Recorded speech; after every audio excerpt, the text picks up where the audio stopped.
racing right now. He's got traction, he's got everything outside of both of them! Maloney! Oh, he's taking Anderson! Anderson's up top here! Oh my god! Big crash! Oh my goodness, half the field's gonna get rolled! Second very close. These guys are want to make their way through the field very quickly. Oh, there we go! Oh no! That's massive! This is it! This is over! I can't believe this! Oh my god! God, what?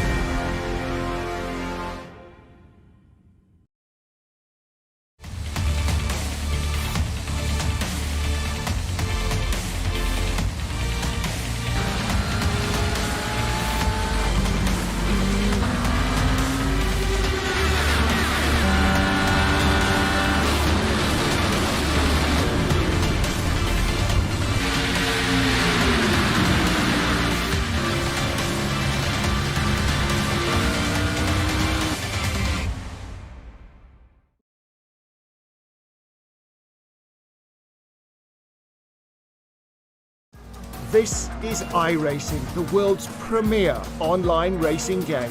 iRacing puts you in the driver's seat to experience today's newest form of competitive motorsport, virtual racing, all from your home PC.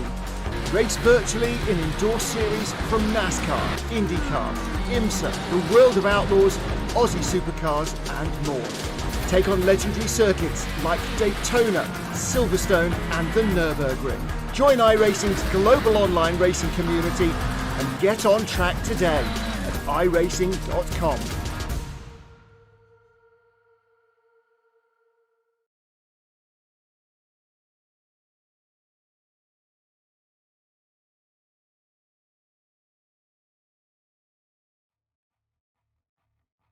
Welcome to season finale, basically, here of Xtreem GT4 Series at that most famous of Australian racetracks, and one that's very much in time in this type of season right now as well. In vogue, it's Mount Panorama Bathurst for Xtreem GT4.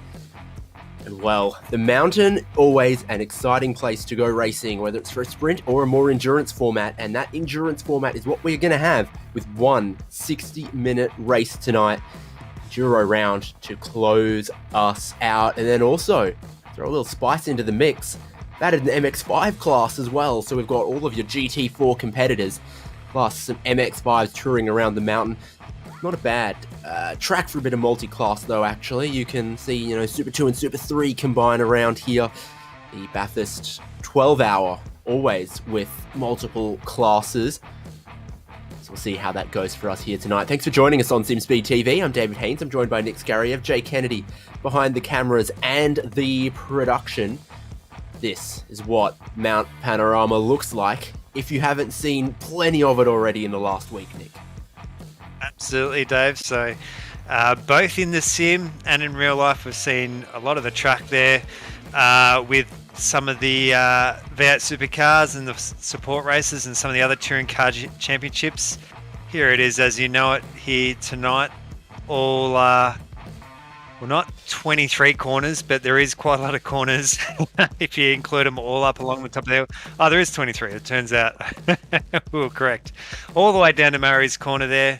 The chase, a lot of overtaking spots as well. Probably expecting in towards Griffin's Bend in the GT4s would be a really big one, as well as obviously down that main straight as well. And then I reckon there's probably some passes we're going to see in some places that'll surprise us. What'll be interesting is since those GT4s begin later in the race to catch some MX-5s across the top of the mountain. That sentence started out well, and then I realized I'd messed it up. But exactly that speed difference that you see can be very easy along Mountain Straight and down Conrod Straight, where the superior speed and straight line power of the GT4 cars, going to see them blowing past, but it's across that top of the hill where things get more challenging. Qualifying is underway right now, and of course, look at our sort of championship classes for the long haul, whose season finale it is. You've got that BMW M4 GT4, McLaren 570S GT4, and of course the Porsche Cayman, which has always been one of the stronger and more popular cars in the GT4 class. I would say it's the car you want to be in across the top of the mountain here. And as those qualifying times start coming in, Jack Boyd, Sonny Kanchan are first and second. Damon Mulqueen in BMW, they're in third at the moment. Holmes and Connors, I definitely think, were in the McLaren to watch Nick Wood. Good first name. That is right. And a great second name as well. Rolls off the tongue perfectly. We are just seeing Tane Venables there. Tane is a bit of a drop in. We have seen him super competitive in some of the previous MX5 seasons. He'll definitely be one to watch tonight here, and it is a little bit of a treat for us tonight to see the MX5s out. You'd almost say a bit of a sprint format being 1 hour, because we are going to see here on SimSpeed tomorrow 50 laps of the MX5. So a lot of these drivers just trying to collect a little bit of data, just getting a bit of practice in, catching Owen Coleman here across the top of the mountain as well. And like I said before, we've got the 3 marquees, GT4 marquees, and we have seen the Porsche have been with that upper edge. So it is obviously being a pretty long season. The drivers do have to stick with the car and the marquee that they start with at the start of the season. So it is going to give those Porsche guys, I think, a little bit of an upper hand. And in the last week, got to be careful for that part of Forest Elbow that sticks out on the inside, jumps out a little bit. Then a long run down straight here. Move the camera a little to the left, Jay. I need to see the rev counter in 6th. See how much Owen Coleman begins to stall out a little bit, potentially. You get 1 or 2 lights on here. Still that 6th gear, even down the hill, down Conrod Straight, a little taller than necessary for the Porsche Cayman. And if there's one weakness they've had, that's probably been it. Owen Coleman, though, started to park it on that one. Surprises me a little bit. Here's another one of our MX5 competitors you see briefly there. Lee Harrison, I'm going to guess, is on a good lap here. Ooh, doesn't look like that was going to improve on his best. What we have is 18 GT4 cars and 14 MX5. So for a total grid of 33, I think that's going to be pretty good. Still a handful of drivers who haven't used both of their qualifying laps. Moroz, I think that was his 2nd lap, put him to 2nd.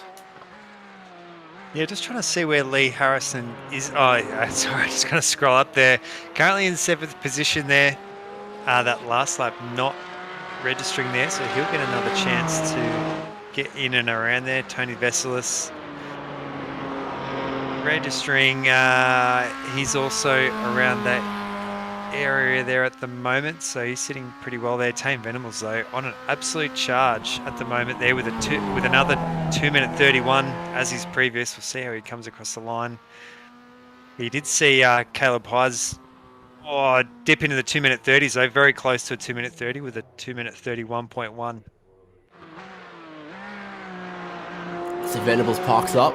Mark Foster in the Porsche Cayman, looking to improve a little bit, or actually looking to put a time on the board at all, and he will do that. There's still 2 GT4 cars, Tony Veselis and Owen Coleman, without a time on the board whatsoever.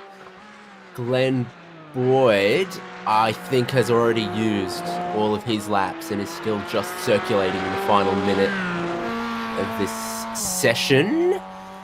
Handful of MX5s without a time on the board yet. I think Caleb Patterson, Corey McFarlane, Caleb Hydes, Ray Harrison, Zachary Barr, Shane Seddon, Simon Joel Smith, Steve McMahon, all of them without a time yet.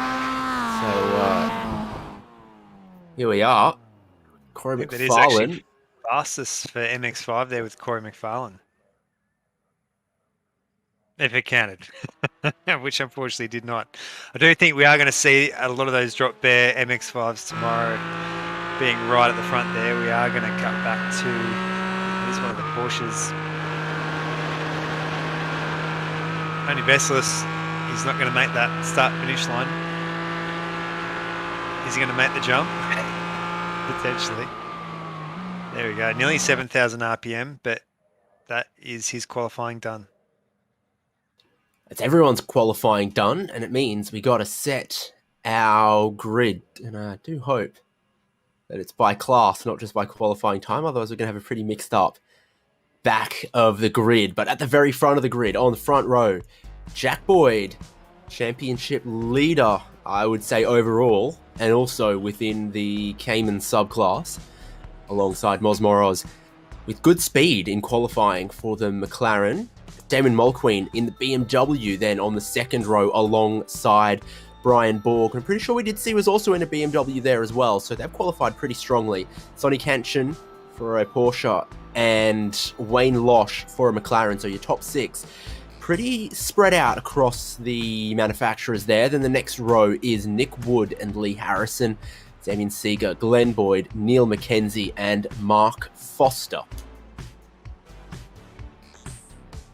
Yeah, absolutely. They're on row 7 there. Anthony Connors and Greg Holmes, Barb Rodkin and Dave Gogol. And then that does lead us to our MX5s of Team Venables there. Leading the MX5s there. Marty Turner there on that second place there of row 9. Ashley Norman, Jesse White Carrick, Mitch Dean, Philip Paradiso, Luke Quist there, and Caleb Hides. Caleb Hyde's the first driver without a qualifying time, and then here's a whole bunch of drivers with no qualifying time. Some of the MX-5s looked like they might have struggled more with track limits, or not well, to be like 0Xs scuffing the wall across the top of the mountain, I think. Except for McFarlane, Owen Coleman, Steve McMahon, Tony Vesselis, Caleb Patterson, and I think this is going to keep going on for another little bit. Shane Seddon, Simon Smith, Ray Harrison, no qualifying time. Somewhat peculiarly, we've gone from qualifying into a warm-up session and then towards the race. But I was thinking about, those drivers who didn't set qualifying times, and this for Lee Harrison might explain why one of his didn't count. Oh, well, yeah, okay. That'd do it. But certainly the temptation, even in qualifying, to, run right up against the walls through this section, metal grate and then over the hill and just scuff the wall a tiny bit somewhere, still carry on with a competitive-ish time, but one that doesn't count, I think is possible. He did, he did a very good job of running up against both walls then, unfortunately. So, can see why he might be a little bit further down. I think it was both him and Nick Wood as well that we've normally seen both of those two a little bit further up the order as well. So it's, I think, right in that midfield, it's going to be really, really heated between a lot of our GT4 cars.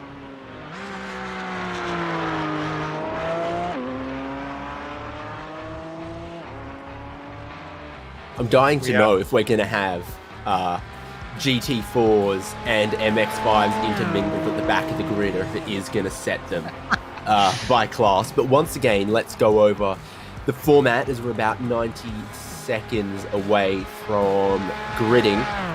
One race in this round, 60-minute race. Of course, got GT4 and MX5 cars.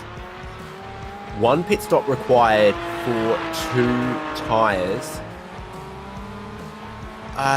I don't think, if we're following the same rules as previous rounds, then this is a massively wide pit window. You know what I'm saying? Like, you could pit lap 1 in GT4 in the previous pit stop races. Now, there was, towards the end, I think you couldn't stop later than 2 laps to go or something. But between lap 1 and 2 laps to go in a 60-minute race is a very, very large portion of the race. We could see a really wide gamut of strategy propositions. Yeah, absolutely. I was trying to get my head around. Add to that, for GT4s particularly, how much the MX5 traffic could play into that for a GT4 that stops early. Yeah, I would absolutely say so. You're right there, because we're actually comparing tomorrow's maybe strategy. This is why they didn't get a qualifying time. They were doing this. Yeah. Oh. Yeah, that'd do it. I'm trying to get out of their system before the before the green flag drops.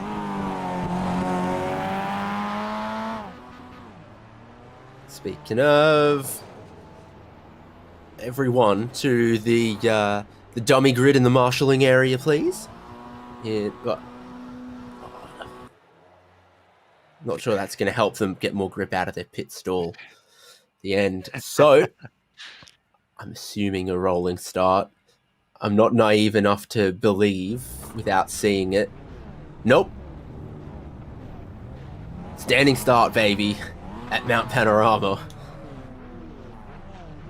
And it does look there is the GT4 cars are mixed in there, so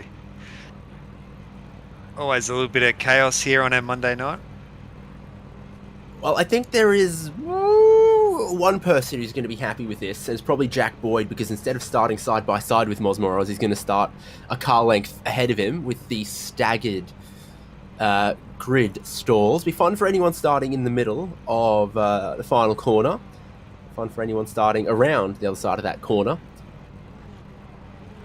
And now I've advanced the gridding. Everyone on the grid. Drivers revving up, ready for our 60-minute race around Mount Panorama, and they put the lights out. We go racing, and a very, very solid start from Jack Boyd. Moro's pretty good as well, and down the inside, big move. Sonny Kanchan, I think, is trying to make some spots here early, and he will get ahead of Brian Borg. And I think I saw Lee Harrison struggling with those cold tyres on the outside. The MX-5s are going everywhere in the background. There's a few GT4s still mingled in there, and that's a couple of MX-5s together. I did see that was Caleb Hydes there collecting a GT4 car as well, so not a great start for a few of those. We did see a few of the BMWs run a little bit wide there in that turn one, but for the most part, everyone has seemed to have got through. Just seeing him come through the top of the map, but you're absolutely right there. Jack Boyd getting that start that he was definitely after. I've seen particularly the Porsche Cayman, but every GT4 struggled with the cold tyres initially. This is a track that's pretty bumpy, pretty narrow, and not a lot of room to save it with the walls all around, so they've got to be careful across the top of the mountain for the first time. And the MX-5s, I don't think the cold tyres are quite so difficult, though the handling does of course change as they warm up and pressure up and slipstreaming off each other already down the mountain for the first time amongst our GT4 field. Jack Boyd leading Mosmoros. Damon Mulqueen's gone pretty strong across the top of the mountain so far to hang close. We've got a little bit of space there to Nick Wood and Wayne Losh, Damien Seeger, this next group of cars all filtering through. Your GT4 cars that lacked qualifying time, like Dave Goggle and Greg Holmes and Bard Rod, can all seem to have worked their way through. A little bit of a problem there at the elbow is going to sort itself out just before the MX-5 pack bears down on them. It did look like Greg Holmes in the gold McLaren there, turning a little bit out to the side, but not too much damage. Thankfully, he was able to continue on. Tain Venables almost gets a bit of a slipstream for a moment there that might just keep him safe. Chicken up teammates, Marty Turner and Ashley Norman right behind. Were they not in GT4s earlier? They've made a bit of a downgrade, potentially, but an upgrade in the racing if they're running that close behind Tain Venables from the lead with Mitch Dean and Probert Farland making up the top 5 pack in MX-5 at the moment. Well, they were. Mitch Dean has collided with someone. Up front of GT4 though, Boyd, Moros, Mulqueen, your top 3 relatively close together before Kanchan and Borg a bit behind. What has happened for some of our top 5 MX-5 runners? If it's teammates versus teammates, I am going to be worried, but who else in the picture there? Marty Turner and Ashley Norman, 99. Mitch Dean. Mitch Dean, yeah. Might have done that a little bit to himself and brought Philip Hydes? No, I think that's actually... No, 92 is McFarlane with him. So seeing a few of those drop bear cars so early on, all over the shop. Caleb Hydes are still in the pits there at the moment. Bit of a roadblock here behind Nick Wood, and big old train, and he's got to be careful how he gets off Forrest's elbow, because of course they're going to slipstream right up on him, chase such a dramatic overtaking zone. backwards for Nick Wood. Currently running 6th overall. It's Wayne Losh closing down on him much. A little bit. Just enough.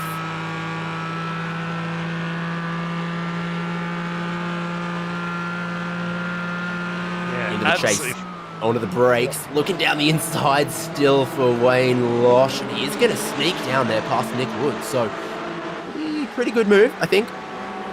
Further back in the 42. Damon Mulqueen? No, this is up in second? Okay. Damon Mulqueen has gotten around Moz Moros there for 2nd place then. But while all that's happened, we've seen 4th and 5th close up a little bit closer. So there might have been a mistake there potentially. And it's brought Kanchan and Borg into this fight and absolutely released Jack Boyd away into the lead of the race. Pack's beginning to form up for everyone except Jack Boyd. Yeah, absolutely. You can see that in that background there, how much further Jack Boyd is up the road there. So he already extended his advantage by almost 3.5 seconds at the moment. So he's got a pretty good buffer. Definitely where he wants to be at the moment. You can see how much this is actually holding up this big second group here. That is led by, I think that is Damien Seeger there at the moment. So he's got mirrors full of Wayne Losh, Nick Wood and Glenn Boyd, all the way down to, I think, about Mark Foster there. So not really seeing too much of an advantage from the Porsches so far here. So it's actually quite good to see those McLarens and BMWs still able to fight in that mix. Yeah, Seeger the big mover right here because Wayne Losh got past Nick Wood.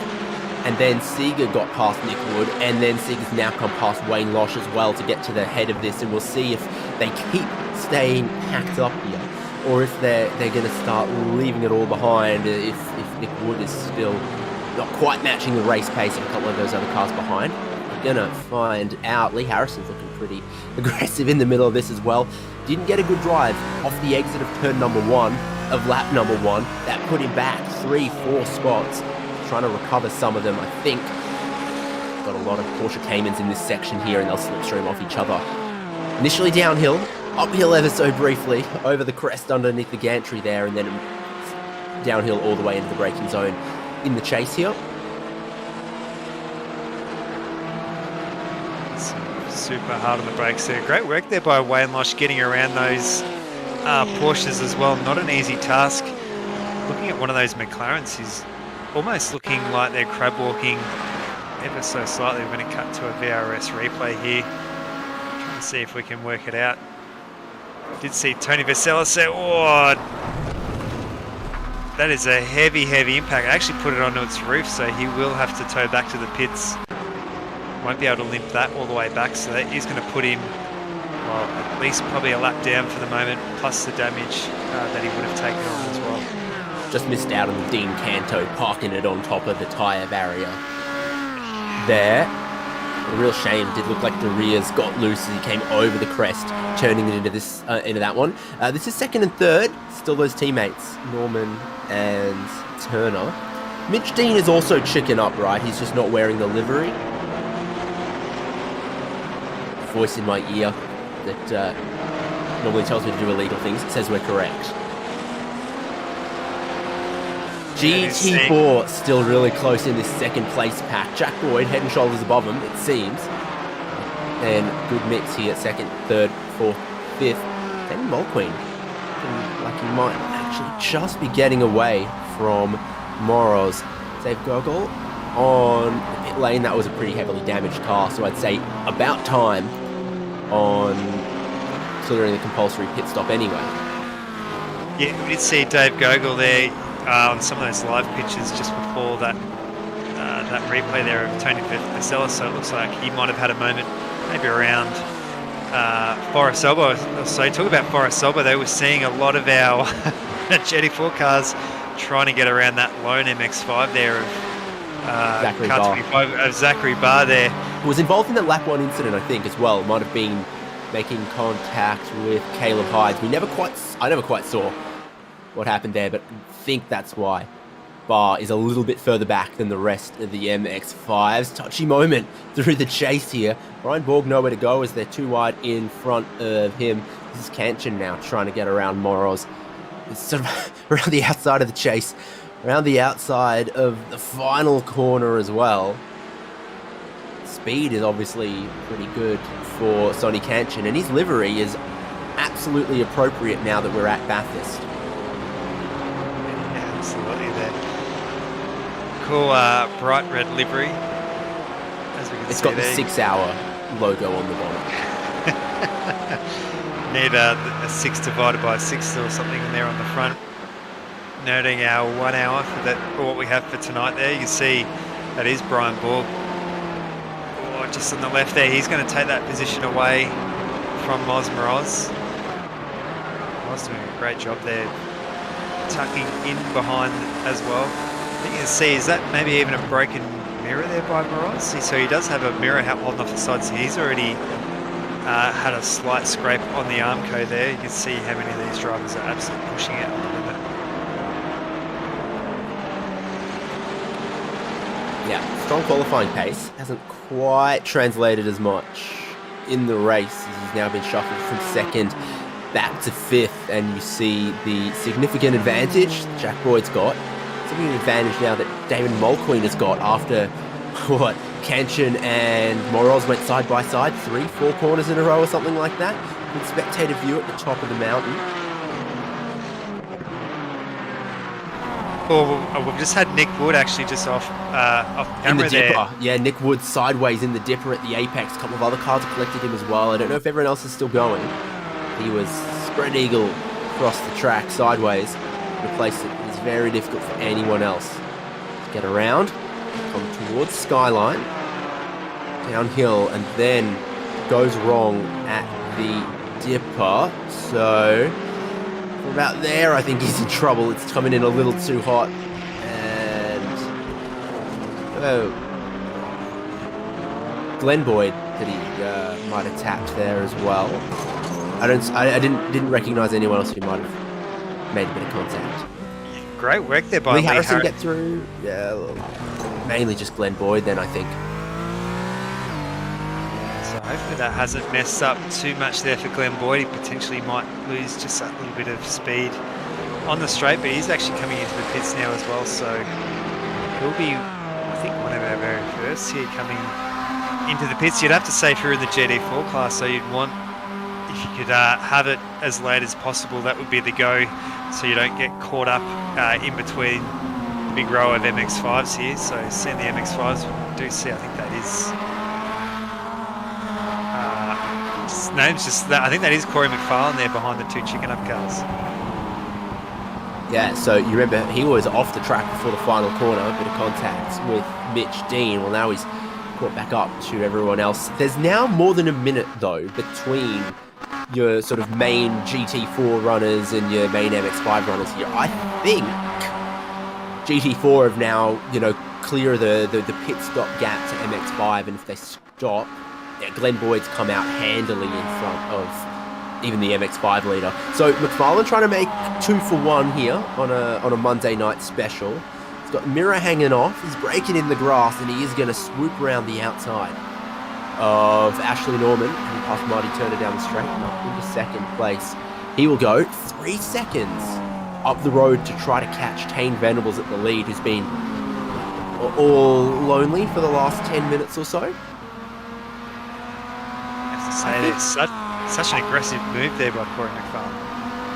He's had a huge amount of speed, and he timed it just right down Conrod Straight, didn't he? If he was closer, he might not have built up the same speed. If he was further back, he wouldn't have cleared them in time. But you see from this is GT4 field starting to catch quite a lot of MX-5s, and I wonder that might tempt a few more people into an early compulsory stop from this GT4 class.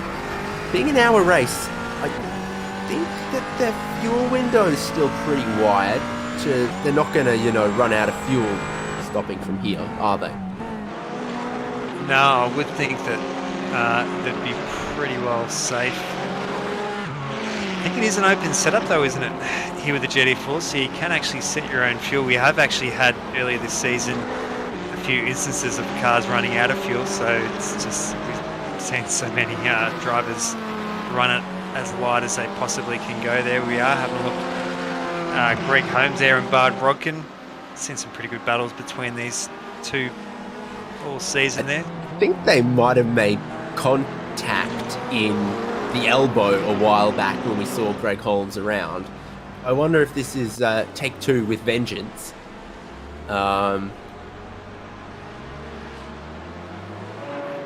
Into the chase, this is what it looked like.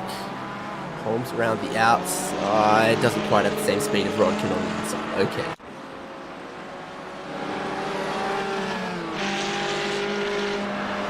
Lap 1 or lap 2, I think they might have touched.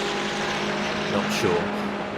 So, Brian Borgs moved himself up into third. He did get around Cantion. I don't know if we saw that at the time, if we were looking at some MX5 things. Now he's also starting to get away from Cantion. Last lap, David Mulqueen pulled more than half a second out of Jack Boyd. The BMWs are flying all of a sudden. Yeah, really getting a chance to stretch their legs down that Comrade straight there.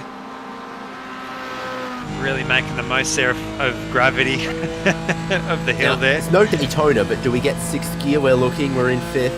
It's got to get past 7,000 RPM before they shift. That's pretty high even for like a turbo motor.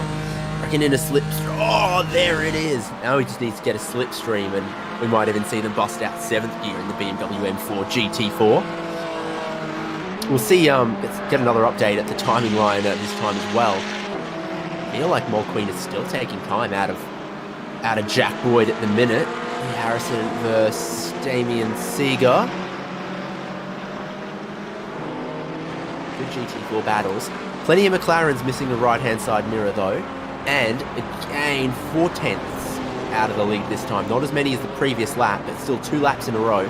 Mulqueen has been taking time away from Jack Boyd. And look at the MX-5s up Mountain Straight in front of them as well. It's going from just an MX-5 here and MX-5 there to catching some of those 2 and 3 car MX-5 packs, which I'm sure are a lot more difficult than just one MX-5 here or there. Yeah, absolutely. So we are seeing, I did see Jack Boyd get around. I think that was Luke Quist and Philip Paradiso. So that is going to be really tricky there for Mulqueen. He's just caught just through the cutting there.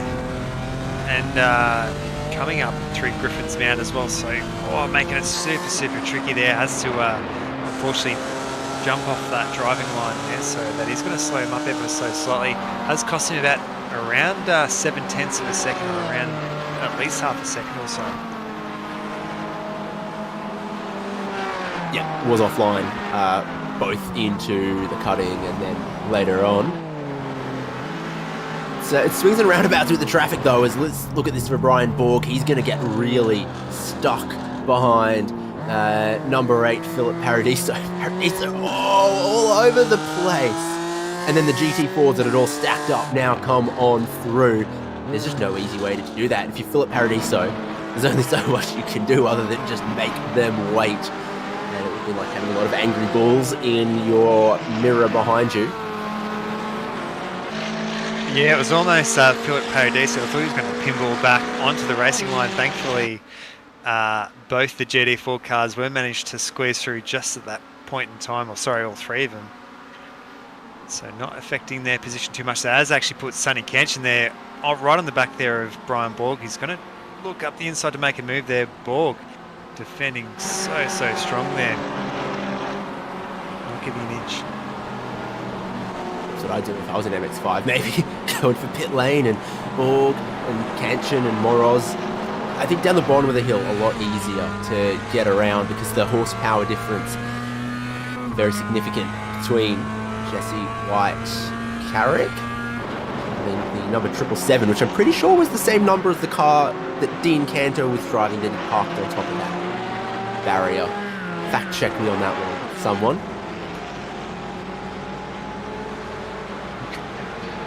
We actually did see, can actually see in the background there a few of the MX-5s as well pitting at the moment.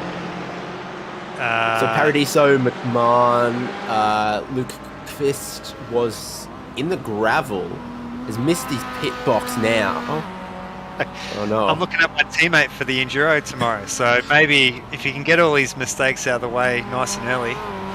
We're actually wearing the number 44 number there. So that is also a bit of a nostalgic number there for Anthony Tratt, who was a pretty competitive Porsche Cup driver, and also also a touring car driver as well. So can't tell you about the other numbers, but I can tell you about number 44.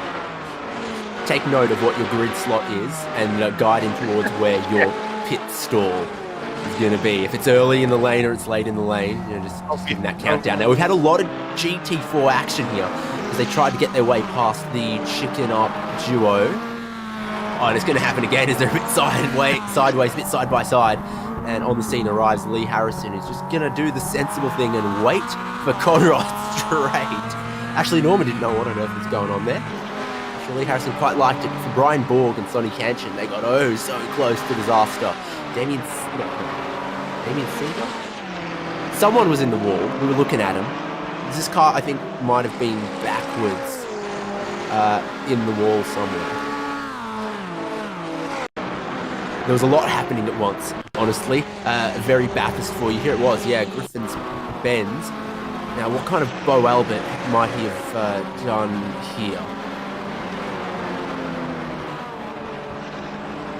Gone from all the way down the inside, back onto the racing line, trying to come around the outside of an MX-5, and he's gotten a little too close.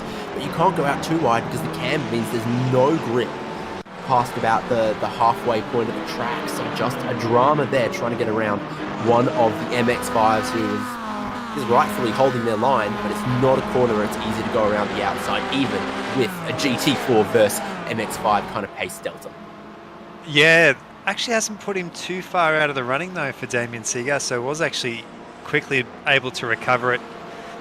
Has put him back in the mix there around where Mark Foster and Anthony Connors are, so it's actually heating up to be quite a battle between almost 5-6 Porsches and McLarens. They're all in together there as well. We've just seen Greg Holmes out of the lane there, 131 seconds, so might have been down the local McLaren shop trying to find, I think, a mirror, which are becoming a pretty short supply there. We're just seeing a few GT4 cars trying to get in around Ashley Norman there, and the other chicken up car of Marty Turner. Those two very familiar with a lot of these GT4 drivers, but tonight choosing to go in the MX-5. We're going to see another bunch of GT4s. It's you'd almost think this would be peak hour here at the mountain when it's a public road course, not really while they're racing. There's absolute cars everywhere. Chicken Up traffic control, holding everyone briefly. Now they managed to get around mostly before Skyline. This has cost a bunch of time to Ashley Norman and Marty Turner though. So everyone cleanly gets across the top of the hill because all of a sudden Caleb Patterson is upon them as well, and he's been a big mover in this race. Did he have a qualifying time? Scrolly, looky. Caleb Patterson, no practice time, no qualifying time. He started pretty well up the back and is now running 5th in class and closing up on the double chicken up. Yeah, I'd have to say that these two are definitely going to be a force. I would almost imagine though that these two will be a team together, so we are seeing a little bit more than double. We'll actually see two cars there. Very, very late there on that MX-5 in between there of Caleb Patterson, who's just pulled it up in time. And then a little mistake there from Ashley Norman. Caleb Patterson's in front of both of them. Shades of Corey McFarlane a couple of laps ago. For a brief moment, we had what the Americans would call a chicken sandwich. Lee Harrison's on the pit lane. So Lee will be interesting to see where he rejoins in regards to, I think, our lead GT4 car that has pitted. Glenn Boyd there, but we knew that Glenn Boyd would have been repairing some damage as well. So, actually no, Glenn Boyd well and truly up the road there from Harrison. So, actually no, Harrison up the road. That gives you a little bit of an idea though of where the field are going to be spat out. So come around, as we're just seeing more GT4 cars. Oh, that's a very Just tight gap bullying there. your MX-5 leader, Dane Venables. But what you would hope it would mean, a bunch of these GT4 cars, is now there'll be a little bit of clear track ahead of them, but it won't be too far around before they start catching some other MX-5s, but they have put your MX-5 leader now 1 lap down.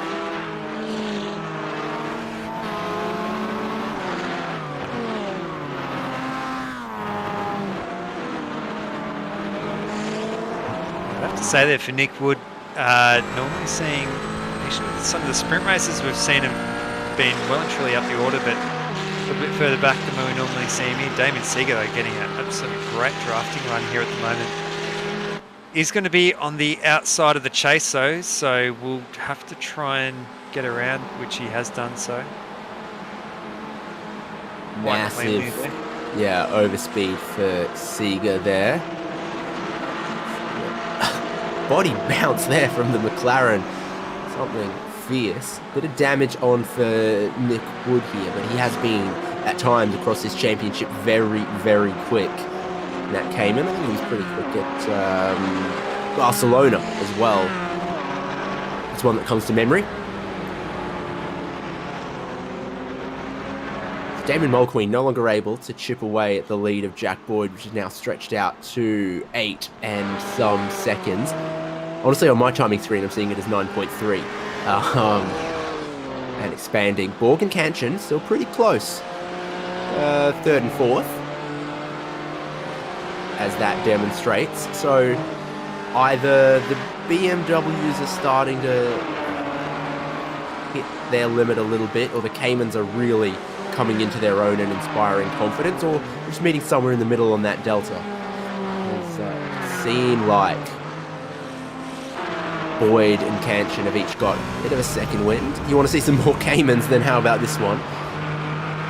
Oh, we've got another car park situation across the top of the hill, and we've got another damaged mirror for a Porsche Cayman, and I think the suspension is going to be cooked on that thing too. Parts everywhere for Owen Coleman. Tried to go around the outside, tried to Brody Kostecki it right there. Just found out it just wasn't the grip. Yeah, you could see how much the car there was unsettled. We are cutting here to a VRS replay on board with the car behind them. I think that was... Oh, we are on board with Coleman here, so you can see Neil Mackenzie just in front. Just see a clip of that wall there running really, really wide into that kind of off-cambered there, and just actually both him and car 747 Damien Seeger smacking the wall there, very well unsettled. Very unfortunate incident there. Probably maybe a bit too aggressive and just running ever so slightly wide, almost running 3 wide around the outside. Always plenty going on, and that left a whole bunch of parts, mainly off the racing line. Brings me no pleasure to report to you, Nick, that I think I've seen Luke Quist in the barrier again, ever so briefly. That's right, he's just practicing for tomorrow. We're just going to get it all out of his system. You're an optimist, so is Anthony Connors as he looks down the inside of turn 1, but he won't break quite as deep as Mark Foster, and Mark Foster thinks, I'm going to get this apex, but he's only just clear. We're pretty close to a problem there. So Foster, Connors, and very quick driver of Nick Wood, and slightly more damaged Cayman. Owen Coleman getting his service there. I saw Lee Harrison almost run up the back of Luke Fist. This is Borg and Kanchan. Kanchan with a much more sweeping line to then try to straighten it off downhill.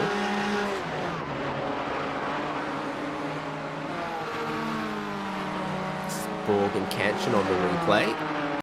Did we miss something for Borg? Yeah, we did. It's all up on the grass. That's why he was on a not great line across Skyline. Oh, track might be blocked or slowed at the cutting. A lot of cars were going slowly at the cutting there, but it is cleared. Don't know exactly what happened.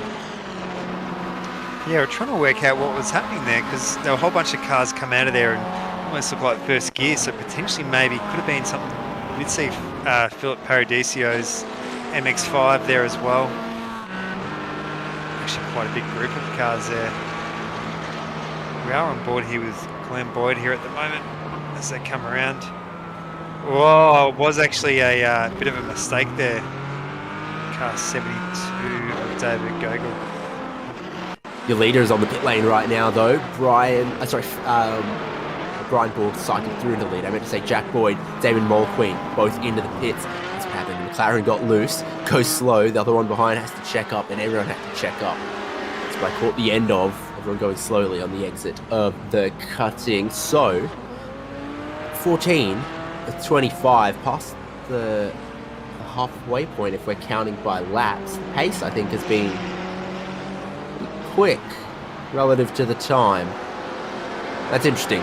So pit stops cleared pretty quickly for Jack Boyd, Damon Mulqueen. Mulqueen a slightly quicker stop, but not quick enough. Here's Borg under pressure from Sonny Kanchan. See who will get scored leading a lap or two. Borg, I mean, we saw that replay, catching a lot of the curb and then a lot of the grass across the top of the hill. Has he looked a little scruffier since then? It smacks the wall then again. I think he's almost overdriving the car there at the moment. Potentially tyres have scrubbed a little bit off. We do see another MX-5 there. Borg there off the inside, so he will have to take a slowdown there. He's taking it potentially right in front of Kanchan there. He will have to pull off to the side.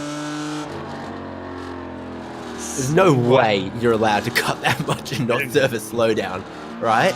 We're going to see. Well, I'm confused.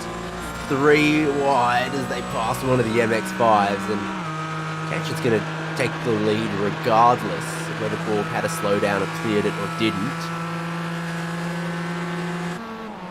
My goodness, they're still going to be side by side on the entrance to the chase here. I think Kanchan's in the place you want to be, and the Porsche can brake pretty deep. We can see either of them stop to cover off what Mulqueen and Jack Boyd have done. The answer is... Oh, yes! From Sonny Kanchan. Brian Borg stays out. They were both determined to do the opposite of what the other one was going to do, and I think they just sucked each other out. Yeah, throwing the fake there for Brian Borg, so quite surprised how he managed to get away with that slowdown, so not too sure. Does look like he potentially might be serving it now there in the background. That's actually has dropped a bit of distance there to Moz Moroz. About 4 seconds or so back there, Moroz to Brian Borg, so we'd have to hand it to Moz Moroz. Potentially clawing his way back there for a potential for a podium. We do know, do see Jack Boyd, Sonny Kanchan and all that will be not too far behind, all having served their pits.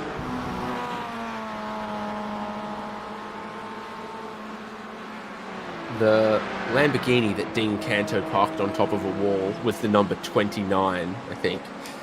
So I was wrong about the 777. Mulqueen and Seeger yet to stop. Mulqueen presumably still warming up those tyres that at least 2 of them would have had to have taken to have cleared the compulsory pit stop. Everyone has got a floppy mirror here. I mean, how many cars have you seen with a mirror out of place? And I'd hate to know how much a mirror for a Lamborghini, Lamborghini, almost probably as expensive as a Lamborghini for a McLaren would be worth. So, almost saw a block track there, so very, very lucky. I think that might have been Damien Seeger just trying to get through. Yeah, it was the 2 chicken up cars there of Marty Turner there and Ashley Norman. What has happened here? We are on board here with Turner at the moment. Oh, gee, just so much opposite lock there. They actually hooked onto each other there, and I think that was Bard Rodkin that had nowhere to go and smacked him to the side, so Ashley Norman very wisely taking a tow there to not inconvenience the rest of the track too much there, but unfortunately there for Bard Rodkin, big smack there. Thankfully, the It's just gone Mad Max to clear the track blockage. And fortunately, that front right is not going to ride Eternal Shiny and Chrome because...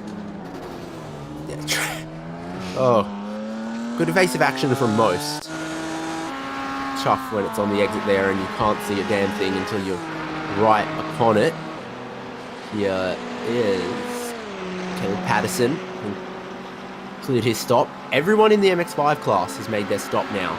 So Tane Venables still in the lead now on his outlap. McFarlane, Mitch Dean, Caleb Patterson, Marty Turner, all stacked right together here as they go up the hill towards Griffin's Bend. You want that inside line. It will bounce across too much of the curb there, but Caleb Patterson has the inside line that you get to use a little almost motocross style.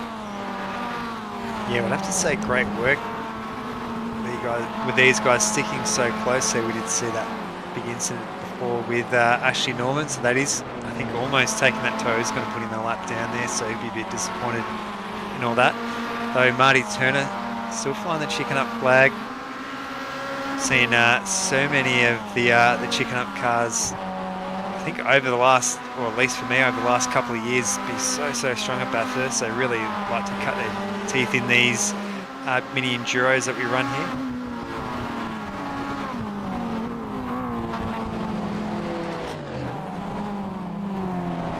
Will be a pretty big fight all the way to the end between Dean and Caleb Patterson and Marty Turner. Corey McFarlane had quite a long stop. Oh, that's off the track. Is that going to be a slowdown for Brian Borg? We're going to see, and he doesn't pit. If he did pit carrying a slowdown, get in trouble for that. I've never seen him look like he's clearing a slowdown. Are his lap times counting?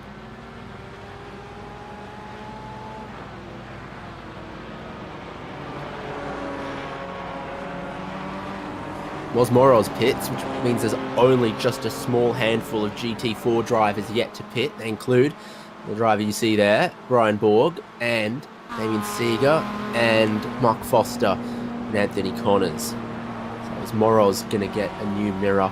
I reckon one of these GT4 mirrors, probably cheaper than the road-going car, because it gets a new mirror. Every road-going car's mirror these days is loaded with, like, electronic motors for like electric adjustments or like defogging or like blind spot detection. The problem is that the road car mirrors are loaded with so many electronics of every kind that I don't think a GT4 has. So is Mark Foster gonna get a new mirror as well? Yes, a lot of spare mirrors in the pit lane being dished out through these last pit stops. Here, Patterson, remember Mitch Dean had to stop quite early with some damage. Caleb Patterson's got him. Marty Turner, it looks like he's next. Question to you or Jay who can see pit stop times. Does the stops for Mitch Dean and Marty Turner look like they are too quick compared to everyone else and they might not have changed tyres? Actually not too sure, but I'm actually seeing it off camera. Oh, we're just big Mitch big Dean, there. huge accident is gonna do some real numbers. Who was the GT4 that came down the inside there? It's pretty clear that the GT4 was gonna get cheeky and do it, and both of them still collide at the apex though. So I think both of them maybe could have avoided that. You can see it from Anthony Connors here as he at speed clears one MX-5 next to the apex on the next.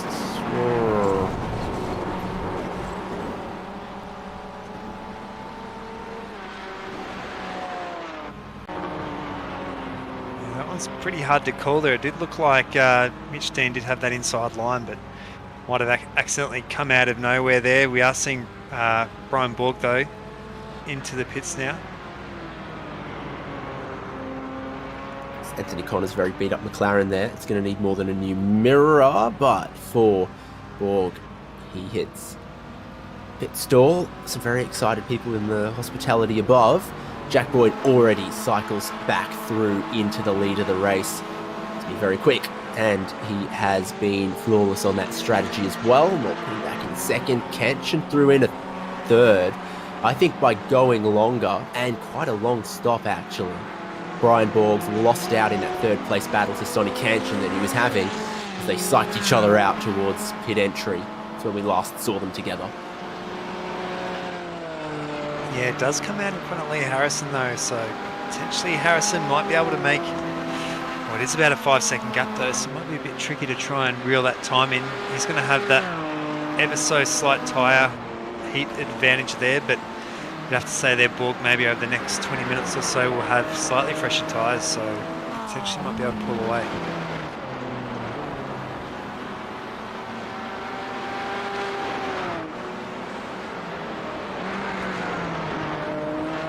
Lee Harrison there will, if he can manage to stay in this position though, that'll be a pretty solid 5th place to round out his season. Has not had the best of luck, I don't think, this time around. Talking about luck there, we are going to see one of the GT4s come around McFarlane and Patterson there as well. Caleb Patterson. Been a great battle here of late with these MX-5s. There's actually Glenn Boyd. Can't actually see, he's tucked in behind them, so you are going to see a Porsche Cayman fly past, I think. Glenn Is he going to go? Play it safe. Oh, come on, I wanted to see him go full Cox TCR spec across Skyline there, but he couldn't as the MX-5s went too wide, so he's still in his GT4 stuck behind him and just waiting as you watch the battle for 2nd and 3rd unfold. Patterson caught and passed McFarlane, didn't he? So Patterson's got a good turn of speed at the minute. Oh, that is offline. That is way offline for Holmes. And you know what? He's missing a mirror.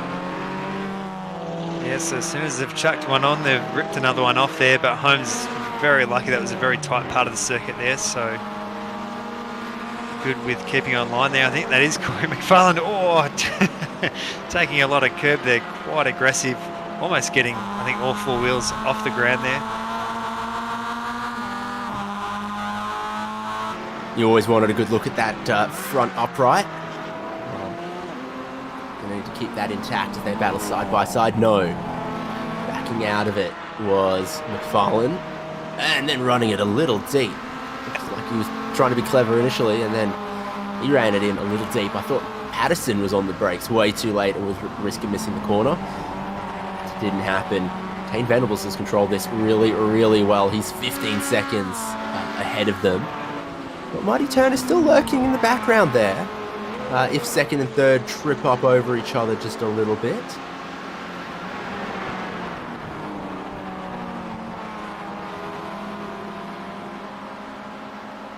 Seeing a few retirements come through now. I think that is Dylan Burst is definitely out now as well, so we did see Dylan Burst a little bit further up the order there. What else have we seen there? We did see Mitch Dean, Shane Seddon, Zachary Barr and Caleb Hydes all out at the moment, so the Mountaineers starting to claim a few victims here and there. Some being able to choose to go on. We did see Ashley Norman have a pretty big accident. Are on board here with Nick Wood here at the moment, so Nick Wood battling for that 10th or for that 9th place here behind Wayne Losh at the moment. These two are reasonably close together at the moment. Wayne Losh, has seen some really great action from him this season, so he'll be happy to finish on a really high note there as well. Lost a bit of momentum there, I think, through that coming over the top there, McPhillamy Park. Stuck behind a chicken up car there as well. Oh, yeah, they're just a little bit too far behind there, I think, to get around there at the moment. They're going to have to wait until they're outside of the Boris Sobo onto that straight. Now, I think we're going to go lap certain rather than time certain in this one. They've been just a little bit too quick. Or our race admins were a little too generous. They set a session to go lap limited rather than time limited. This is that battle in the MX-5s. Well, now my best GT4 battles appears on it, and you can kind of tell why Wayne Losh felt the need to send it in there, because now look how much time Nick Wood has lost, despite Losh almost having to pass MX-5s on the grass. It's right back in it now, though. And a much cleaner car than we saw him finish his stint off with. 11 of Ray Harrison sees the GT4 battle, and then an MX-5 battle coming, and pulls out the way. Oh, as we do see, both actually... off-wide. Both off-wide at the end of turn 1, but Nick Wood not as badly as Wayne Losh, so Losh loses out. Nick Wood, I said he's got a prettier looking car than he did at the end of his last stint, but he's already gone and knocked one of the mirrors off. That was a really great save there by Wayne Losh. You've seen so many cars run wide there, and quite often seen them bang into that inner wall. We are going to cut to a VRS replay. Have a little bit of a look there. You can see all four wheels well and truly off into the grass there. Oh, did a good job there of backing out of it. Not too much of a tank slapper this time around. Just actually seeing a lot of action here over the top of the mountain here at the moment. GT4 cars and MX-5s all over the place. Not so much here for Nick Wood and Wayne Losh, though. They are clear of this group of MX-5s. This is your MX-5 leader. And Nick Wood's going to bomb it down the inside. Teen Venables all sorts of sideways. He's not going to let Wayne Losh through. Losh is going to... Whoa, I mean, wow, okay. Sure. Why not? And you know what? He hasn't even managed to pass him by doing that. Because the MX-5's too quick and you're way offline, giving up so much speed. He should have just waited till the exit of the elbow. But he couldn't let himself do it. And in the end, it's not been any quicker. Teen Venables, real quick in a straight line speed with both those mirrors knocked off. Here's another man, no driver's side mirror. Does he have a passenger side mirror? Caleb Patterson, both mirrors intact. Leading car with all mirrors. Why am I not surprised? You have to say for these MX-5s aren't too much slower than the GT4 cars coming down the mountain, but I think it's almost a gravity thing, if anything else. It's so steep coming out there. I have to say, Caleb Patterson running it super, super wide. Yeah, being pushed a little wide of that first apex in the chase. You've seen him try to... McFarlane try to cut back underneath. Then he got on the grass. Now they're going to be side by side once again. The MX-5 behind. It's not for position. So, just battling side by side. Second and third in class. GT4 is going to start bearing down on them, but they're going to now fall single file as McFarlane gets back in front.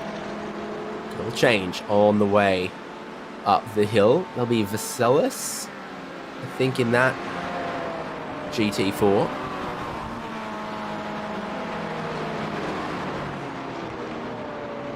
Looking down the inside, Patterson's going to try to take second back. That's where you want to be, down the inside for Griffin's Bend here, because that inside just has so much more grip with the camber. If you're wide, you just can't carry speed at all. Still a good run there from McFarlane. Again, it'll be the inside for the karting here. Patterson almost pushes him out wide. Yeah, closing that door there, so I have to say that... Holmes, no. That was Greg Holmes there in car 77 there of Tony Veselis, so we just had a pretty big accident there. Yeah, those two are actually tussling out there for position. We'll cut to a VRS replay and see what had happened there. We knew Tony Veselis had, actually both of these cars have had incidents a little bit earlier on there. I think this one might be a finishing move for potentially both of them. Oh, there Greg Holmes. Bouncing over the circuit there, I know. He,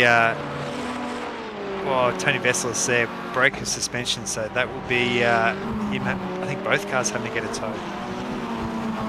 Yeah, both of them did too much damage at the top of the mountain there. Closest cars on track is the second and third in MX-5, because in GT4, somehow they've all managed to spread out the great battle packs we had early on. Now, see no one in a second of anyone else in that class. Lee Harrison had been closing down on Brian Borg. Thought we were going to see a battle form up there. Didn't quite happen. Nick Wood could close up on Damien Seeger at the pace that they're going. But in these MX-5s, of course, they're always going to try to pass each other down the long Conrod Straight. Very powerful slipstream, of course, in these cars. Late turn in, but still to the apex for McFarlane. So that looked a pretty good line. He takes second back. You kind of get the feeling that with relatively equal drivers trying to battle each other, they'll swap going up Mountain Straight, swap coming down Conrod Straight, and just kind of go Daytona road spec or something else and count back the laps to work out who's going to be in the lead come that final lap. Yeah, I think tomorrow if Caleb Patterson's running in the AM class, as you can see with that AM number plate he's got there, he's definitely going to be one of the big hitters, I reckon, in that class tomorrow, to be able to stick it there and battle it out there amongst Corey McFarlane, who's a very well established, one of the very well established MX-5 drivers alongside his teammate there of Caleb Hydes as well. So yeah, super impressed there by Caleb Patterson. Also up 15 spots, you'd have to remember as well, up in the 17th position, up into 17th overall. No qualifying for McFarlane or Caleb Patterson. A lot of other drivers in no qualifying, so then being gridded by iRacing, I think, as a tiebreaker. McFarlane was quite a bit higher up the grid than Caleb Patterson, who's 997 iRating, I think.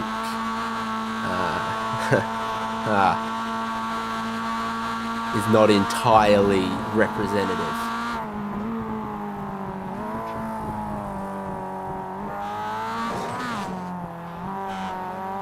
Yeah, we just actually saw the live taking of another mirror there of Corey McFarlane, so you are right though.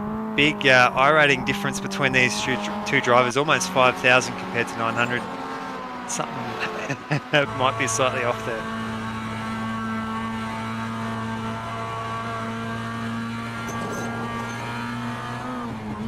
So he let his dog race on his account or something. He's not driving. He's not driving like 900 iRating. Lee Harrison late on in the race because there should have been 3 laps to go for him at that point. He's been pushing on too hard, trying to catch Ryan Borg, who at this point in time was 2 or 3 seconds ahead of him. He's heading up towards Griffin's Bend. He's in there. He picks up the throttle a little too early, has a wiggle, walks it out, and catches the wall. Just tyres gave up on him a little bit, didn't they? Right in the middle there. Here's Jack Boyd. He crosses the line, and it will be 2 to go for him. Still 7 minutes or 2 laps to go. They are doing laps just over 2 minutes.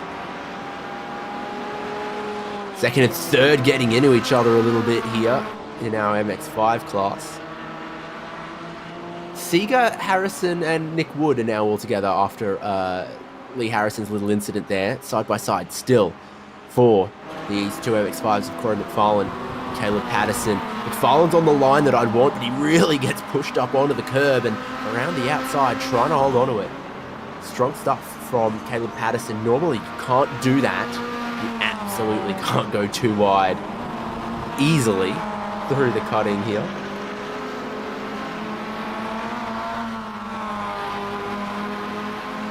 Yeah, these two have been so close there, even when you look at their fastest times as well. Corey McFarlane, pretty much a 2:31 flat there. Caleb Patterson with a 2 minutes 32 flat, so I have to say there, even Caleb Patterson definitely pulling out that consistency. Apparently in that second place there at the moment there. Oh, Corey McFarlane so deep under brakes. They definitely have a lot of attitude coming over the crest and downhill, a lot of steering input. Car wobbles and moves around underneath them. Identical mirror situation for Lee Harrison and Nick Wood. On the other side, Damien Seagal, they all battle it out over 7. Lee Harrison's got the best lap in this race of the three of them, so he might still get around Seeger, return back to 7th place. Becomes your, twice per lap swap between McFarlane and Patterson. As down Conrod Straight, it's almost no use defending unless you throw it down the inside. Caleb Patterson to start the final lap, though. Jack Boyd and Lee Harrison's got problems once again. Yeah, I've just seen Lee Harrison come unstuck there over the top of the mountain. He's choosing to take the toe hook this time. He was facing the wrong way only about a lap ago, so having all kinds of problems there. Oh,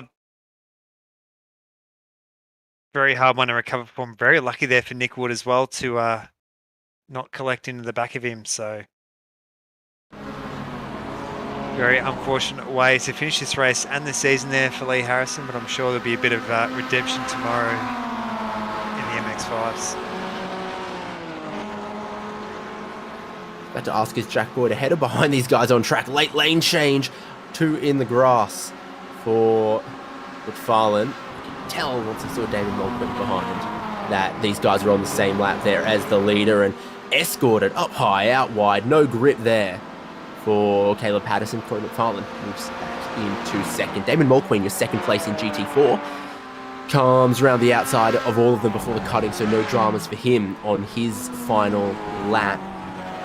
Patterson's in the box seat in that MX-5 battle, if I'm honest with you. I'd want to be behind coming down the mountain and grab that slipstream down Conrod Straight. A little bit of a delay for Jack Boyd as Philip Paradiso's MX-5 doesn't want to move across.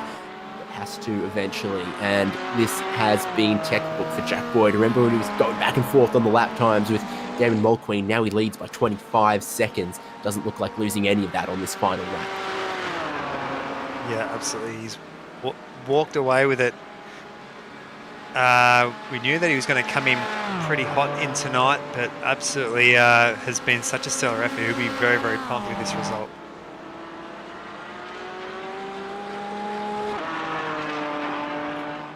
Pole position, strong pace all race, 3rd quickest pit stop I can see behind Mulqueen and Sonny Canchin, and all of that is going to combine to give him a very dominant win that I think he's pretty pleased with as he flashes the headlights down the pit straight. Takes a checkered flag after I think about 57 minutes, and he did run just a little short. Stane Venables, he's got the lead in the MX-5, but predictably 2nd and 3rd rubbing on each other on the chase as they then come side by side through here. Caleb Patterson and Corey McFarlane make contact, and Patterson spins around. Corey McFarlane is going to get 2nd place. There comes Marty Turner to grab the 3rd, though. Marty Turner getting by. Oh no, more dramas for Caleb Patterson. He's on his lid. Is he going to get back on his wheels? The suspension is cooked. And battling for 2nd place, Caleb Patterson's going to have to tow across the line. Just going to elevate Marty Turner onto the podium. Steve McMahon is quietly going to get 4th in that class. And you saw your GT4 podium of Boyd, Mulqueen, Son Canchin. Brian Borg was the 2nd. Beamer. It's going to be McMahon coming towards the checkered flag. Is Nick Wood around before or after the checkered flag? Yeah, not too sure. I think Nick Wood might be hung out there to do another lap there. So I have to say there, Steve McMahon, great work there. Very much a quiet achieved. We haven't seen too much action from him there, but has had a tag there with Luke Quist, so I don't think Caleb Patterson was leading in 2nd place there to getting pushed right down the order, so he pushed all the way down there to around, I think, about 10th. More last lap excitement for Nick Wood. I think this is on the exit of the chase, if I remember exactly where I picked it up. So, it's just wide in the first apex, bit of grass. He's offline there and just hooks the curb the wrong way, trying to bully that poor MX-5. And he almost hit that bit of the driveway that one of the Super 2 cars hit on the weekend that caused a delay. What was that? I watched so much racing, I almost forgot. Well, I think everyone's seen the checkered flag now. And indeed they have, so we can get to some results. Oh yeah? Are they? Who's coming around? I did see Brian Borg there. He's powering towards the jump. Give us the chase camera, mate. That's the chase, not a chase camera, the chase. Oh, no, he's missed it, but... Amateur hour. No, no one's taking the Moros jump. too. What are they? Come on. Believing in Corey McFarlane. He's positioned correctly for it. Yeah, here we go. He's someone who knows how to do the cool down lap. Mount Panorama, he's looking for the... Oh, he gets it sideways, and that is... Oh, no. Hit the ramp sideways. Not cleared the hurdle. Just clipped it, and that sent him into a ferocious spin. Here comes another, hopefully. Now, you're going to make a mistake if you follow McFarlane's wheel track. So he does his own thing, and there's how you do it. Does he stick the landing? Not quite. And Dean Cantos it. In fact, he's not going to be able to get that out of there. Is that a hole behind the other tyres? Yeah, I don't think there is a way out behind those barriers, so that is Sid McMahon done as well. Nick Wood, similar attempt. In fact, I think he shot one of his tyres somewhere. Anyway, let's look at these results. Jack Boyd in the Porsche Cayman takes the win. Damon Mulqueen, I think that's pretty good from Damon to take that second place, and as the lead BMW picks up a handful of points. Wayne Losh just tried to do the jump as well. Sonny Kanchan, third place there. He was up and down and in all sorts of battles, I think, all through that. But then a good pit stop jumped him clear of Brian Borg, who finished fourth. Moroz fifth, Glenn Boyd sixth, Damien Seeger, Wayne Losh, Mark Foster stole a spot from Nick Wood on the final lap. Yeah, so the top 10 there, Neil McKenzie, Lee Harrison there having a couple of pretty big incidents there in the last couple of laps there. Bud Rodkin, Owen Coleman, Anthony Connors, Greg Holmes, Tony Vaselis and Dave Gogol round out our GT4 cars, with Tane Venables and Corey McFarlane taking out our first and second positions in the MX-5s. Yeah, and then Marty Turner grabbing third in that class. Steve McMahon fourth. Jesse White-Carrick, Ashley Norman before Caleb Patterson, having towed on the last lap, gets scored a lap down ahead of Philip Paradiso, Lipquist, Ray Harrison. We saw Mitch Dean, a lot of dramas there. He was in the wall a couple times. Once early and then once a bit later on in the race as well. Shane Seddon looks like took the start, but maybe only completed 7 or 8 laps. And similar, Zachary Barr, Caleb Hides, and Simon Smith was everyone. Interesting with the multi-class of GT4 and TCR. Now here's a quick look at some of the other attempts at the jump. I can't remember if he stuck this one. Oh no, that's way out offline there for Nick Wood. Hasn't taken particularly straight line across the beach. Still gets it to the jump, but sideways. Probably not quite enough speed. Yeah, so then as he spins, something flicks off. He launches the tire or something. I don't think that the damage model quite works in slow motion. I looked better at speed. He slingshotted some parts off as he got a lot of rotation. Wayne Losh did attempt it, yes. A little faster. Yeah, I know Wayne Losh, I think, might have clouded that inside wall, but we will have... I think he made the jump, but then hit the wall on the far side. I think he didn't line it up right, so it clears and then straight to the hotel bar. Might have thrown his lunch up a little bit there. I think he went from about 270 kilometres an hour to 0 in about 15 metres. It's called people who want to talk to us. I think we'll give him that. We'll let him have it. I've shirked Damon Mulqueen far too many times. Now he is on the podium. with a second place. And how was the BMW here at Bathurst? Well, it's pretty fun through the first half and the back half, but when you're coming down that mountain, that Supercars promo video that Lyco did a few years back, where he says you got to dance like a ballerina, it's that, but you're trying to dodge artillery fire. I swear, it's a dance and a half. I think I've seen that Japanese game show. Oh, there's a few of those ones. Know your teammates today. Fortunately, no Hobo88. Puts a little bit more of the spotlight on you, and certainly delivered it. Decent qualifying, decent enough race pace. Just, I don't think anyone can find anything for Jack Boyd. I think the only way we're going to possibly find anything on Jack is to chop off one leg and one arm and use that as ballast or whatever, or a personal bop to him. He's crazy in these things, so I don't know how he does it. But yeah, he somehow pulls it off almost every week. He's done bloody well. And congratulations to him.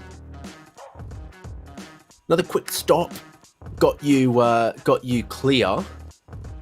I guess the strategy window was even further wide open in this 60-minute race than what we're having sort of 25 to 30-minute races in past.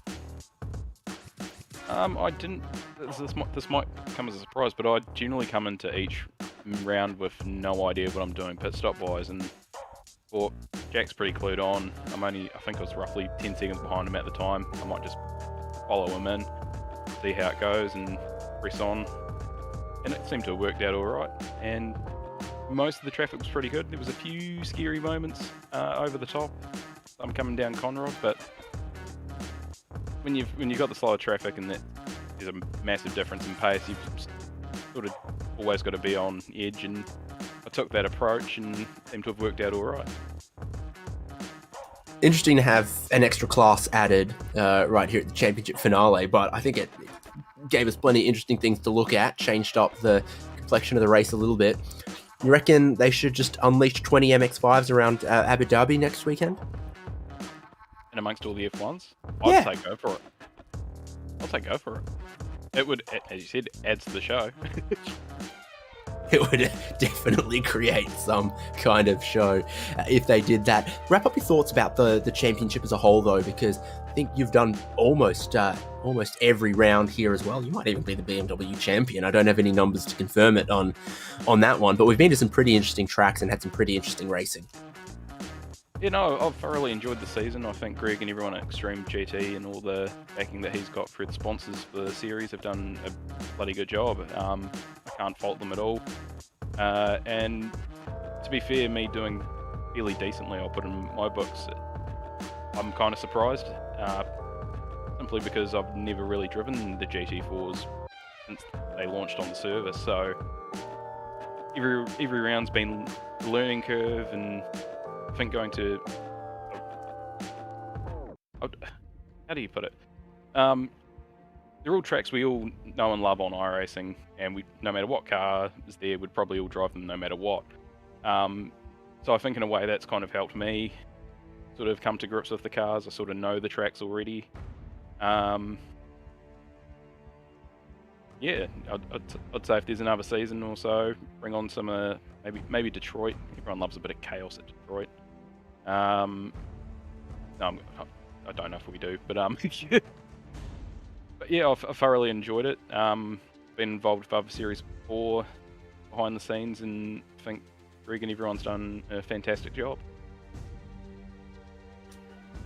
Delightful to hear from you, and we'll undoubtedly see a little bit more of you in future.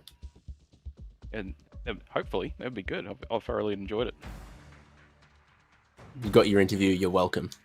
Yes! We've got one person from MX-5 now, Nick, and I'm sure it was not a boring race for Caleb Patterson. Caleb Patterson, we'll have to say, all the way into second place and then all the way back down to, I think, about 12th or... back down in 7th place. You have to run us through what happened there right near the end. Yeah, no, me and Corey had an awesome battle for that last part of the race. And yeah, just coming down into the chase, I stayed as close to the inside as I can, and I think a racing incident occurred, and yeah, it threw me back a bit. And then sadly, but one of the other drivers come up behind me, I didn't see him, and shot me off into the wall, and upside down I was, and couldn't finish the race. So that's pretty upsetting, but yeah, no, it was good fun and a good night. Yeah, it was a bit of a bummer there. I think that might have been a side impact there with Luke Wiss. So I'm sure you're going to be coming back all guns blazing tomorrow. Yep, that's it. And I got my awesome teammate Tane, who's hopefully going to carry us to a win. That is Tane Venables. Yep, that's it. Yep, and you'll be in the pros or in the AMs, because both myself and Dave were having a bit of a chat earlier before, saying whether or not if that was a legit amateur class performance you were putting on. Okay, so I'm actually not too sure, because I was an amateur obviously last season in Simworx, and Tane was a pro. So I think I've heard we're going to be pros, and then I've heard we're going to be pro/am. So yeah, I'm not too sure at the moment. I'll have to check with Greg. You have to make your own, your own separate class, maybe Pam or something like that in between. But we did see, you must be pretty pumped there. I think Tane put in such a strong performance. I think he was well and truly clear of the rest of the field, but some really great racing tomorrow. I think the strategy tomorrow is going to be really throwing caution to the wind. I think it will be 4 pit stops.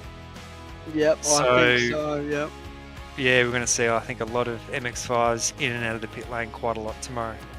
Yep, that's it. It's going to be good fun, and a whole lot of fun for the stream to watch. Yeah, absolutely. Well, I would say congratulations on your performance tonight, regardless. But I'm sure, you'll be definitely, both you and Tane will be one to watch tomorrow for sure. Fingers crossed. Congratulations. Any sponsors and people you'd like to thank just before you go? I'd just like to thank the Downshift team. They're doing an awesome job and bringing me up through the ranks, so that's always a good thing to have. Yeah, sounds great. All right, well, have a good night, and we'll see you tomorrow. Thank you very much. Dave, I did say all buns glazing. I think. Oh, it's okay. I nearly started this broadcast doing that same thing and mixing up my words when I nearly said atop the cross of the mountain, which, again, kind of makes sense, but isn't what I meant to say. It's still words. Never boring racing at the mountain. Good to mix it up, not only to keep some heat in the finale of this Xtreem GT4 series, but as we've mentioned, to preview tomorrow night's MX-5 race. And Caleb Patterson's going to be pretty happy having seen the performance of his teammate. Don't know how happy you are having seen the performance of your teammate, Nick, but like you say, it'll be a different race, it'll be a different day. I think all MX-5s is going to be quite different to having these, GT4s flying by as well. Mentioned it, so let's thank the series sponsors of Xtreem GT4. They are Xtreem Air Conditioning, Racelabs, Palmer's, Simworx Race Simulators, Wolfchester and Duo Trading. Great partners all season long, making the championship and the broadcast possible. Thank you for joining us on SimSpeed. I've been David Haynes, Nick Scariev with me, Jay Kennedy, producing with the cameras and, of course, queuing up many, many replays around Mount Panorama Bathurst tonight. That's all from this season of Xtreem GT4. Look forward to seeing you tomorrow night for that MX-5 Enduro here on SimSpeed. Make sure you're following us, subscribe, whatever it is. Plenty of great sim racing action coming, and we're not far from a new season in iRacing as well, with some exciting new content coming in the future. Keep an eye out for that as well. Until then, thanks for watching. See you again soon, and good night.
fantastic.